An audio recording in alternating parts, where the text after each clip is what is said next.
Zonja Kryemadhi, përshëndetje, faleminderit që komunikoni me Euronews Albania. Faleminderit, është kënaqësi gjithmonë. Kënaqësi edhe për ne. Atëherë si e shihni situatën, si po menaxhohet ajo nga ana autoriteteve shëndetësore? Unë në fakt kam qenë një nga njerëzit kryesor, ose dhe mund të them edhe njerëzit që merren me politikë, që kur u bë izolimi i tepruar ose i egzageruar i 3 apo 4 muajve më përpara, tregonte një papërgjegjshmëri dhe papërgatitje totale të qeverisjes. Ajo çka unë dua të theksoj është që shqiptarët u mbajtën 4 muaj të bllokuar në emrin e Covidit dhe nuk tentoi njeri që të bënte një test, ku ndërkohë gjithë bota dhe gjithë Europa izolonte dhe vendoste disa masa të izolimit apo dhe të distancimit social, po e quajnë, dhe duke bërë dhe testimet më pas në masë të madhe. Ndërkohë që qeveria jonë vendoste nga 50.000 gjoba në ditë, në Gjermani bëheshin 50.000 testime. Ndërkohë që dëgjonim me mira deklaratat kryeministrit në Facebook, në çdo vend të Europës bëheshin me mira testime. Dhe aty ku evidentoheshte rasti me Covid, atëherë izoloheshte dhe merreshin masat mbrojtëse.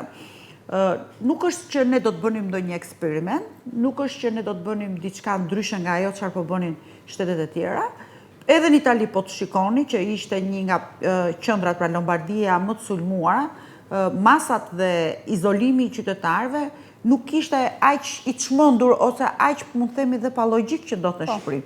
A mund të thoni ju pse në orën 5:30 dilte virusi dhe deri në orën 5:30 ishte brenda virusi, po themi, kur ndërkohë lejoheshin 2, 3 apo 5 orë për të pasur shërbime qytetarë dhe dyndeshin të tërë qytetarët, të gjithë shqiptarët, qoftë në tregjet e shumicës, sepse të jemi të sinqert, pandemia krijoi një krizë ekonomike të jashtëzakonshme për xhepat e shqiptarëve dhe të gjithë familjet e shqiptarëve, sidomos pensionistët, drejtoheshin drejt tregjeve të shumicës, sepse kilja e sheqerit, pako makaronave, ishin nga 100 lek më lirë, ndërkohë që supermarketet mundoheshin të shkretet për të mbajtur, po themi, veten e tyre gjallë, për të paguar punëtorët, për të pasur një lëvizje të punëtorëve, sepse edhe kjo ishte e pamundur, pra krijonim një cfilitje të madhe. Dhe ndërkohë, sot ku jemi, sot që me ngritjen e temperaturave, ne duhet kemi problemin e kolerës, duhet kemi problemin e infeksioneve të tjera të cilat vjen si rezultati vapës, ne sot ngrem përsëri problemin e Covidit, që një nga, po themi, stimulantët më të mëdhenj të këtij procesi është ajri kondicionuar. Po. Zonja e kuptoj. Gjithsesi, nga situata që është momentalisht në vend, pra ka një rritje të numrit të personave të infektuar, por jo vetëm, spitalet janë kthyer në vatra infeksioni, po ashtu dhe mjaft institucione shtetërore. Shkak, sipas jush, kanë qenë testimet e pakta apo hapja e heqja e kufizimeve, siç kanë thënë deri tani autoritetet shëndetësore, të cilët janë shprehur se deri diku ishin të pritshme, le të themi, rritja e numrit të infektuarve. Jo, ajo që mund të them unë e para vjen një herë ke mungesa e respektit dhe dhënia sigurisë ndaj personelit mjekësor. Pra mjekët dhe infermierët e institucioneve shëndetësore shqiptare janë ata të cilët janë më të riskuarit dhe më të ekspozuarit në këtë proces. Jo vetëm për Covidin, por dhe për shumë, po themi, infekcione të tjera apo sëmundje të tjera. Mungesa e funksionimit. A e mbani mend atë deklaratën e të çmendur, merrni napa në shtëpi ose grisni çarçaf, zini, hekurosini dhe nëse s'keni alkool, përdorni raki. Në ç'vend botës mund ndodhi kjo në vitin 2020. Kjo nuk ndodhte në Europë as në vitet 1600. Jo më në mesin e Europës, pra ku jemi në Shqipërinë tridimensionale dhe digjitale të e-Albanias, ne jemi në çështjen e disinfektimit me raki. Pra, çështja e Covidit dhe pandemia që izolimi i shqiptarëve për 3 muaj shërbeu si një çast që qeveria të bënte me miliarda euro tendera sekret, ku në gjithë këto tendera sekret nuk bleu asnjëherë kitet për të testuar qytetarët, por morën vesh që u blen pako me ushqime, që po t'i blejmë sot mu në mes të bllokut, me faturë me TVSH, me pakic, do t'jenë me gjysmën e çmimit që janë të nderuar nga institucionet qendrore. Dhe rasti fundit, po ju them, Bashkia e Tiranës ka bërë pako për qytetarët e Tiranës me 63.000 lekë të vjetra, dhe atë vlerë, po themi, ose atë sasi ushqimesh që ka qenë pa TVSH, unë kam dalë dhe kam blerë në një supermarket, nuk e morak as ke Konadi, po themi, as ke supermarket të tjerë Spar, po e mora në një supermarket lagje, që është pak më i lirë, ose pak më dhe ishte 20.000 lekë. Përsa 23.000 lekë janë futur në xhep. Llogarit dhe TVSH-n, llogarit edhe uljen e çmimit që mund bëhet kur blehet me pakicë. Dhe këto të gjitha janë bërë me tendera sekret. Dhe ndërkohë kemi thënë që kemi ndihmuar shqiptarët. Ndërkohë nga ana tjetër kemi mbyllur mbi 60.000 biznese, që minimumi janë 120.000 veta që humbin vendet e punës, janë 75.000 qytetarë Tiranës që humbin vendet e punës, dhe ndërkohë nuk ka asnjë lloj shpresë ose perspektive për të ardhmen se si do të eci ekonomia shqiptare. Se në fund të ditës, menaxhimi i Covidit, në këndvështrimin tim, kërkon masat e sigurisë, pra po themi distancimi social, pastërti, higjen efektive, mos qëndrimi afër e shumë gjëra tjera, shmangin e gjërave të ftohta, sepse është një virus i cili stimulohet nga gjërat e ngrira apo gjërat e ftohta, dhe ndërkohë po përsëri njerëzit janë të riskuar nga shumë sëmundje të tjera, qofshin këto kronike apo infektive. Zonja Kryemadhi, sepse mos harroni që do të kemi probleme me ujin e pishëm nesër. Mos harroni që kemi me mira familje në Durrës nga tërmetit, të cilët vazhdojnë dhe flenë në çadër, dhe do të vi duke u nxehur koha akoma dhe më shumë. Mos harroni që çdo ditë dhe më shumë xhepat e shqiptarëve janë më të varfëruar për shkak sepse 4 muaj jeta e tyre ekonomike dhe puna e tyre u bllokua. Dhe çfarë ka sjell sot? Sot kemi sjell një sistem shëndetësor të rënuar, ku kemi bërë karshillok ndaj njëri tjetrit, pra kur pavarësisht se opozita këtë pun ka, të dali, të denancoj, por ndryshe nga çdo opozit tjetër në vend botës, opozita në Shqipëri vetëm për rastin e Covidit ka dalë dhe ka këshilluar, apo ka orientuar, apo ka sugjeruar për qeverinë se si menaxhohet. Nuk menaxhohet pandemia me këshill politik. Flasim për një... Pandemia menaxhohet me ekspert epidemiologjik. Dhe tjetra, ajo që mund të themi, gripi derit. Dakord, a mund të më na thojë Ministria e Shëndetësisë, cilat janë medikamente që duhen përdorur në raste të tilla kur njerëzit konstatojnë që janë me Covid? Se vajza që ju sapo dha pak më përpara, në fakt njerëzit tashmë kanë probleme me tamponin. 37 4 vija, që për mua ajo është me një imunitet të fortë, sepse ata që janë me imunitet të dobët janë mbi 40 gradë temperaturën dhe mund ta kenë nga 3-4 ditë. Zonja Kryemadhi, ka një shqetësim në rritje të qytetarëve, sikurse e ndoqëm dhe nga materiali për sa i përket kryerjes së tamponëve. Përse sipas jush nuk lejojnë që qytetarët ta kryejnë tamponin në spitalet private? Po, a e di pse nuk lejohet që ta kryejnë në spitalet private? Po, përse? E para një herë është procesi tenderimit që kanë hallën e tenderit të kiteve, për mua, po unë nuk dua të hyj deri këtu, sepse... Ose është e rëndësishme sepse janë shumë qytetarë absurde, të cilët nuk po mundin që të bëjnë tamponin, prandaj duhet trajtuar kjo çështje. Ja, një sekondë. Pse nuk lejohen në spitalet private? Mund të ngrem 2 argumenta. Po bëj avokatin e djallit që thotë që nuk i lejojmë në spitalet private për shkak të çmimeve. Ti si shtet ke të drejtë ta kontrollosh dhe të vendosësh që në çdo qendër shëndetësore dhe në çdo farmaci që ju merrni kitet e testimit të Covidit, çmimi nuk është për një vlerë të cilën e caktojnë. Unë për veten time kam marrë një kit hollandez, i cili është gati te 80-90% e vërtetësisë së Covidit, sepse as tamponi duhet ta bësh 2-3 herë që ta dallosh që e ke të tillë. Ajo dallohet vetëm nëpërmjet skanerit. Kështu që nuk mund të arrish dot, sepse është një proces i cili është proces biologjik, e tjera ka fazat e veta. Por nëpërmjet një analize të gjakut, siç bëhen analizat e diabetit, njerëzit mund të orientohen për të kuptuar nëse kanë qenë bartës, janë apo janë negativ.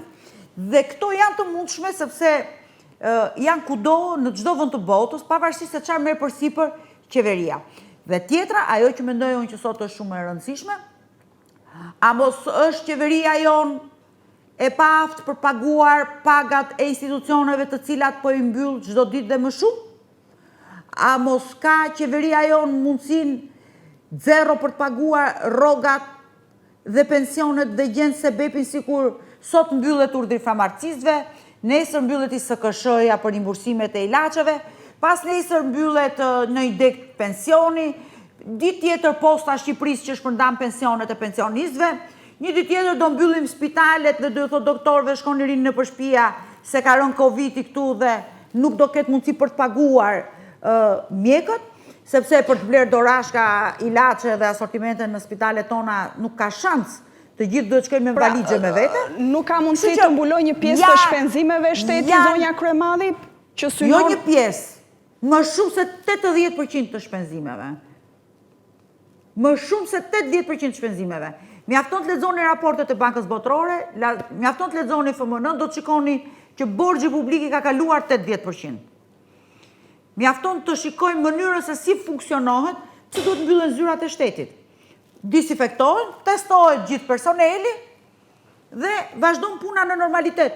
Por duhet mbyllen institucionet shtetërore të cilat janë në shërbim me qytetarët, nga mëngjesi deri në darkë, në mënyrë të tillë për të mos pasur mundësi për t'u dhënë njerëzve shërbimin e duhur. Ndoshta po të bëshin tamponet, zonja Kryemadhi, nuk do të vjonin më pas me mbylljen, pra nga refuzimi i kryerjes së tamponeve merret një vendim tjetër drastik për mbylljen e totalisht të këtij institucioni. Por nuk mund të mbyllet një institucion me një tampon kur janë 200 punonjës. Nëse do të kryeshin të gjithë tamponët. Ministria ka 90 kite, deklaron ministria sot. 90.000 kite po themi kite të testimit të Covidit. Pse nuk i teston? Pse për çfarë i mban 90 kite? Nuk ka për të quë opozita për të thënë pse e ke blerë kitin e Covidit nga 180 euro, 360 euro. Po blej 1.200.000 kite, sa jep koncesionin 1 miliard, teston nga 1 shqiptar për familje. Dhe këtu kuptohet në moment, sepse duke testuar nga 1 shqiptar për familje, izolohet vetëm familja dhe vazhdon gjithë procesi. Ajo që më bën mua përshtypje është papërgjegjshmëria dhe urrëtia që ky grup njerëzish ka ndaj njerëzve. Në fillim i futin në një panik të tmerrshëm. Mjafton që të udhëzoheshin njerëzit për sa i përket higjienës, komunikimit njerëzor, vendosjes në radhë.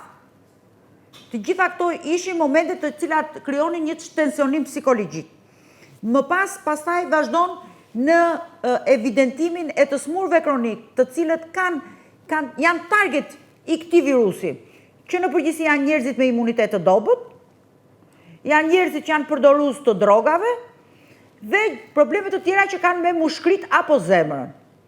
Pra, këto gjëra ne po i lexojmë nga institucione shëndetësore ndërkombëtare, mjafton të dëgjojmë gjithë mjekët shqiptar që janë kudo dhe që kanë qenë në krye të gjithë këtij operacioni, po themi, anti-Covid në për spitalet e tyre, dhe nuk kemi nevojë për të bërë ndonjë shpikje të madhe, siç do shpiknim liderin ndërkombëtar të Ballkanit. Po, të mbetemi pak edhe tek çështja e tamponëve. Në një kompani private apo shtetërore cila do qoftë ajo, nëse një punonjës është infektuar me Covid-19, tamponi sigurisht që do ishte gjë më e mirë, më ideale që të testoheshin të gjithë punonjësit e tjerë, por në momentin që ata nuk marrin përgjigjen siç ishte rasti i materialit që ndodheshëm në nisje të këtij edicioni informativ, çfarë duhet të bëjnë ata kur nuk mund të kryejnë tamponin?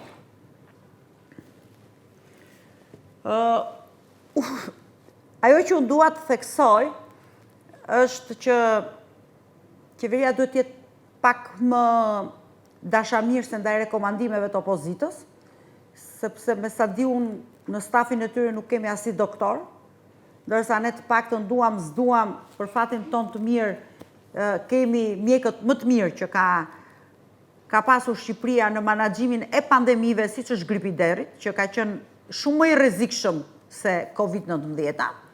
Dhe ajo që duhet të theksoj dhe që them, e vetmja gjë që është tensionimi i kësaj situate, liberalizimi i testimeve të Covidit, bashkëpunimi me institucionet të ndryshme përsa i përket çmimeve që të kontrollohet çmimi i testeve të Covidit, në mënyrë të tillë që të mos ketë abuzim dhe në mënyrë të tillë të mos kemi dhe këtë lloj papërgjegjshmërie, jo se kam po themi mungesë papërgjegjshmërie të institucionit, sepse s'kan çfarë të bëjnë ata punojësit e shkretë të ISHP-s, se 5 veta janë laj thaj, se ne më shumë e kemi kryeministrin me personat që bëjnë like dhe share Edi Ramën në kryeministri, se sa kemi mjek që duhet bëjnë testime për Covidin. Dhe ajo që është akoma më e rëndësishme, unë mendoj që t'i lëri lojrat politike, ku kërkon mbas Covid-19 të fshihet, të fshej problemet ekonomike të rënda në të cilën e kam pllakosur Shqipërinë, të fshej papërgjegjshmërinë e tij politike ndaj Shqipërisë dhe partnerëve tanë ndërkombëtar. Pse e them këtë? E them këtë se çuditërisht tani që doli zbuluar me çështjen e Kosovës, ky njeri krijon një konflikt të tillë midis qytetarëve, mjekëve dhe institucioneve të shëndetësisë, sepse një smur nuk do shkoj të rrafi apo të godasi apo të sulmoj Edi Ramën apo Manaserliun apo çfarë janë të tjerë në grupin e emergjencave, por do të shkojnë dhe do të reagojnë në mënyrë të dhunshme ndaj mjekëve dhe infermierëve. Dhe të gjithë këtë frustrim, të gjithë këtë nervozizëm që vjen për shkak të pasigurisë, për shkak të mungesës të ndihmës ekonomike, për shkak të mungesës shpresës, për shkak të varfërisë që ka pllakosur në familjet shqiptare, ai kërkon të krijojë një çorientim të tillë për të çuar drejt një konflikti social, por edhe fizik, midis shërbimeve shëndetësore, stafit shëndetësor, të cilët për hir të vërtetës, unë po pres, a i kanë marrë ato shpërblimet nga 1.000 euro që bëri deklarime Edi Rama me 9 mars a me 10 mars. Po, kemi një intervistë edhe me doktor Vargun pas pak për të diskutuar më shumë edhe këtë çështje zonja Kryemalli dhe për ta përfunduar i lutem. Dhe ajo që dua të them është që të dëgjoj mjekët,